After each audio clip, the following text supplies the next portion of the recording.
I'd like to welcome Mike Knott, FTTH Market Development Manager for Corning Optical Communications.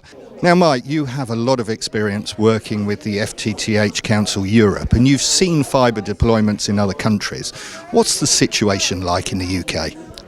Well, for many years, the UK have been the poor relations of fibre to the home. So one of the things that the council do is they create a well-known league table of fibre to the home deployment, and the UK haven't even been on that league table for many years.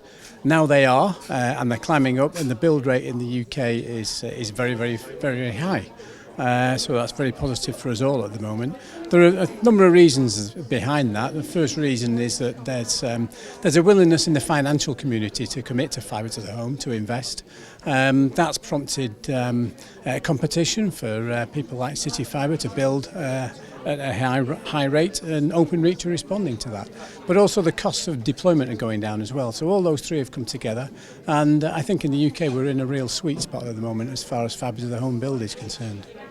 Now looking and focusing on Corning, what role are they playing? Well, I mentioned that the costs of deployment have come down, and Corning have had a very big role in that. One of the things, particularly with Openreach's deployment, for example, is that they're using plug-and-play drops, hardened connectorised OptiTap terminals in the poles and underground, and that's speeded up the rate of deployment and the skill level for the customer installation. So, we're really making cost-effective solutions which take out the amount of skill and labour involved in fibre to the home deployment. We're talking about 20,000–30,000 homes passed per week, and that can only be done with these hardened connectorised solutions. Now looking at 5G, everybody's talking about 5G. What impact is that going to have on fibre rollout?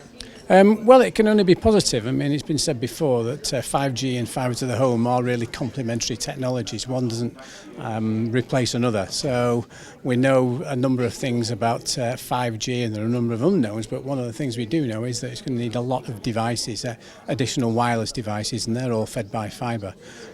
So if there's a fibre to the home network already there or going to be built, then you can use that for the backhaul for the 5G devices. So the Fibre to the Home Council did a big study last year that really compared the costs of deployment of 5G and Fibre to the Home networks, and showed that if you build a Fibre to the Home network, to add 5G connectivity on top of that costs only around sort of 5% extra, so it makes sense to do the two together. So the two really are complementary.